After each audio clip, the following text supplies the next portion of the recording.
ನೀನು ಶಾನ್ವಿ ಮಾತಾಡ್ತಾ ಇದ್ದನ್ನ ನಾನು ಕೇಳಿಸ್ಕೊಂಡೆ. ನಿನಗೆ ಕೇಕ್ ಕೊಟ್ಟರೆ ಕೋಪ ಕಮ್ಮಿ ಆಗುತ್ತೆ ಅಲ್ವಾ? ಅದಕ್ಕೆ ನಿಂಗೆ ನಾನು ತುಂಬ ಬೇಜಾರು ಮಾಡಿದ್ನಲ್ವಾ, ನಿನಗೆ ಸಾರಿ ಕೇಳೋಣ ಅಂತ ಈ ಕೇಕ್ ತೊಗೊಂಬಂದೆ.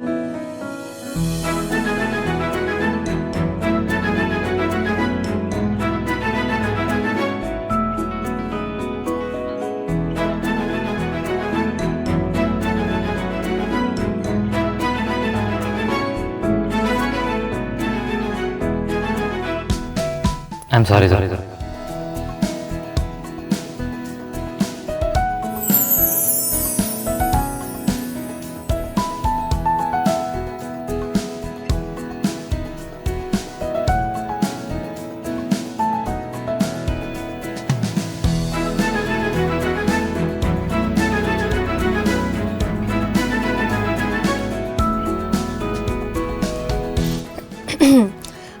ಬಾಸು, ಈ ಕೇಕ್ಗೋಸ್ಕರ ನಿಮ್ಮನ್ನು ನಾನು ಈ ಸಲ ಕ್ಷಮಿಸ್ತೀನಿ. ಅರೆ ಮುಂದಿನ ಸಲ ಈ ಥರ ಆಗಲ್ಲ, ನಾನು ಇದನ್ನೆಲ್ಲ ಒಪ್ಕೊಳ್ಳೋದಿಲ್ಲ ಬಾಸು. ಅಕಸ್ಮಾತ್ ನೀವೇನಾದರೂ ಬೈದ್ರೆ ಇದಕ್ಕಿಂತ ದೊಡ್ಡ ಕೇಕ್ ತರಬೇಕು.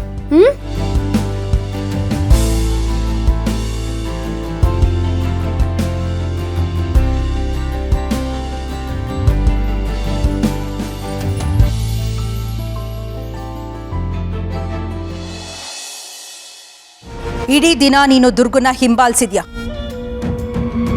ಅವಳು ಯಾರು, ಅವಳ ಶಕ್ತಿ ಏನು ಅನ್ನೋದು ನಿನಗೆ ಚೆನ್ನಾಗಿ ಗೊತ್ತಾಗಿದೆ.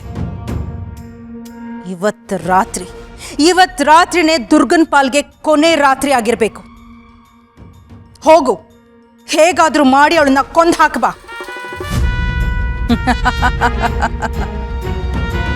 ಅಂಬಿಕಾಗ್ಲಿ ಶರತ್ ಆಗ್ಲಿ ಮನೆಯವ್ರು ಯಾರೇ ಆಗಿರ್ಲಿ, ನಿನ್ನನ್ನು ತಡಿದೇ ಇರೋ ಹಾಗೆ ನಾನು ನೋಡ್ಕೊಳ್ತೀನಿ. ಇವತ್ತು ರಾತ್ರಿನೇ ಈ ಮನೆಯಲ್ಲಿ ಸಾವಿನ ಸದ್ದು ಕೇಳಿಸ್ಬೇಕು.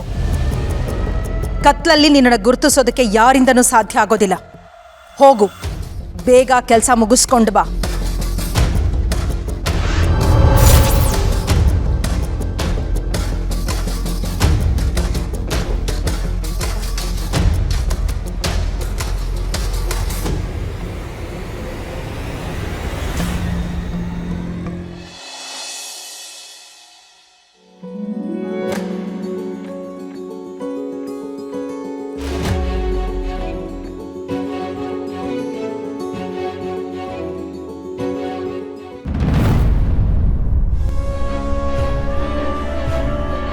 ಬಾಸು, ಏನಾಯಿತು? ನೀವ್ಯಾಕೆ ಕೇಕ್ ತಿಂತಿಲ್ಲ? ಯಾಕೆ ನಿಮ್ಗೆ ಕೇಕ್ ಇಷ್ಟ ಅಲ್ವಾ? ಹಾಗಲ್ಲ ದುರ್ಗ, ಮೊನ್ನೆ ಒಂದು ಇನ್ಸಿಡೆಂಟ್ ನಡೀತು. ನಾನು ಅದ್ರ ಬಗ್ಗೆ ಯೋಚನೆ ಮಾಡ್ತಾ ಇದ್ದೆ. ಏನಾಯಿತು? ಅದು ಮೊನ್ನೆ ಸಡನ್ನಾಗಿ ಯಾರೋ ನನ್ನ ಪುಟ್ಟ ಅಂತ ಕರೆದಾಗಾಯಿತು. ಅದು ವಾಯ್ಸ್ ತುಂಬ ಫೆಮಿಲಿಯರ್ ನನಗೆ. ಅದು ಲೈಕ್ ತುಂಬ ನನ್ನ ಎದೆಗೆ ನಾಟ್ತು. ಅದು ಯಾರ ವಾಯ್ಸು ಅಂತ ಹುಡುಕ್ತಾ ಹೋದೆ, ಬಟ್ ನನಗೆ ಯಾರು ಅಂತ ಗೊತ್ತಾಗಲಿಲ್ಲ. ಆಮೇಲೆ ಅದು ಯಾರು ಅಂತ ಅಪ್ಪ ನನಗೆ ನೆನಪಿಸಿದ್ರು. ನನ್ನ ಪುಟ್ಟ ಅಂತ ಕರಿತಾ ಇದ್ದಿದ್ದು ದಾಕ್ಷಾಯಿಣಿ ಅಮ್ಮ ಮಾತ್ರ ಅಂತೆ.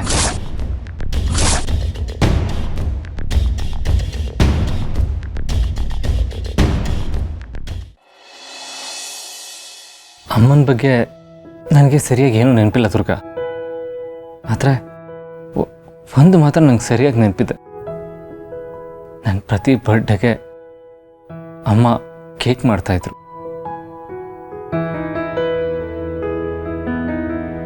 ಆ ಕೇಕ್ ಅಷ್ಟು ರುಚಿಯಾದ ಕೇಕ್ನ ನಾನು ಇಲ್ಲಿವರೆಗೂ ತಿಂದಿಲ್ಲ. ಜಗತ್ತಲ್ಲಿ ಎಷ್ಟೋ ರೆಸ್ಟೋರೆಂಟ್ಗಳಲ್ಲಿ ಎಷ್ಟೋ ಕಾಸ್ಟ್ಲಿ ಕೇಕ್ ತಿಂದಿದ್ರು, ಬಟ್ ಅಮ್ಮ ಮಾಡಿದ ಕೇಕ್ ಇತ್ತಲ್ಲ, ಆ ರುಚಿನ ಬೀಟ್ ಮಾಡೋದಕ್ಕೆ ಸಾಧ್ಯನೇ ಇಲ್ಲ. ಅಮ್ಮನ ಕೈ ರುಚಿನೇ ಬೇರೆ. ಅಮ್ಮ ಅನ್ನೋದೇ ಒಂದು ಮರೆಯಲಾಗದ ಅನುಬಂಧ ಅಲ್ವಾ ಬಾಸು? ಅವ್ರು ಮಾಡೋ ಕೈ ರುಚಿ, ಅಡುಗೆ, ತಿಂಡಿ ತಿನಿಸು, ಇದನ್ನೆಲ್ಲ ಯಾವತ್ತೂ ಮರೆಯೋದಕ್ಕಾಗೋದಿಲ್ಲ. ಅವ್ರು ನಮ್ಮ ಜೊತೆ ಇಲ್ಲ ಅಂದ್ರೂ ಅಮ್ಮ ಮಾಡಿಟ್ಟ ಅಡುಗೆಗಳು ಅವ್ರ ನೆನಪು ಮಾತ್ರ ಯಾವಾಗಲೂ ನಮ್ಮ ಜೊತೆಲೇ ಇರುತ್ತೆ.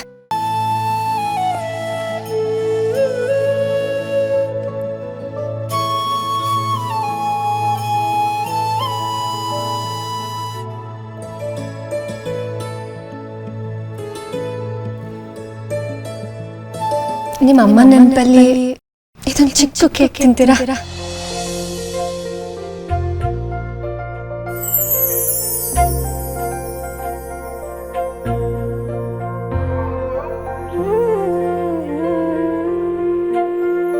ನಮ್ಮಮ್ಮ ಟೊಮೆಟೊ ಸಾರು ಮಾಡೋರು. ಅದು ಮಾಡೋದು ಎಷ್ಟು ಸುಲಭ ಗೊತ್ತಾ ಬಾಸು? ನಾನೊಂದು 1000 ಸಲ ಮಾಡಿದ್ದೀನಿ, ಆದರೆ ಆ ರುಚಿನೇ ನಂಗೆ ಬಂದಿಲ್ಲ ಗೊತ್ತಾ.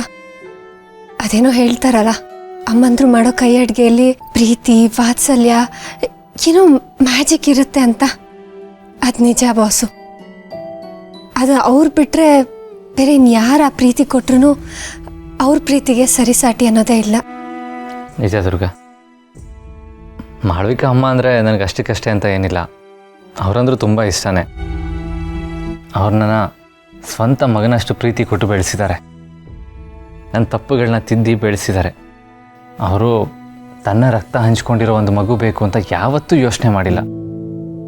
ಅವರ ಆ ತ್ಯಾಗ ನನ್ನ ದೃಷ್ಟಿಯಲ್ಲಿ ಅವ್ರನ್ನ ತುಂಬ ಎತ್ತರಕ್ಕೆ ಇಟ್ಟಿದೆ. ಆದರೂ ಕೆಲವೊಂದು ಸಲ ನನಗೆ ದಾಕ್ಷಾಯಿಣಿ ಅಮ್ಮನ ನೆನಪಾಗುತ್ತೆ.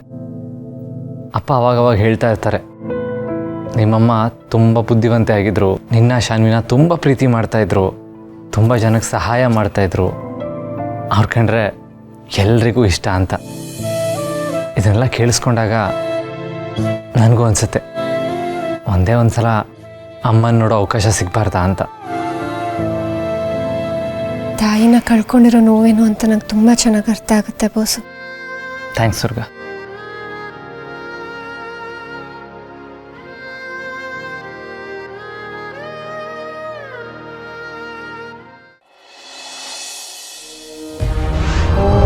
ह्रीं क्लीं यक्षिण्यै नमः. ॐ ह्रीं क्लीं यक्षिण्यै नमः. ॐ ह्रीं क्लीं यक्षिण्यै नमः. ॐ ह्रीं क्लीं यक्षिण्यै नमः.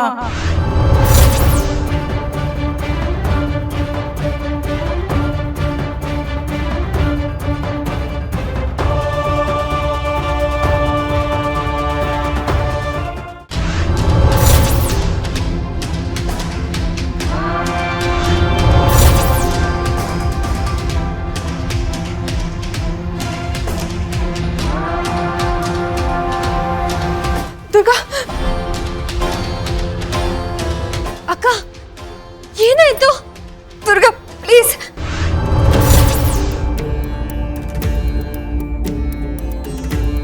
ದುರ್ಗಾ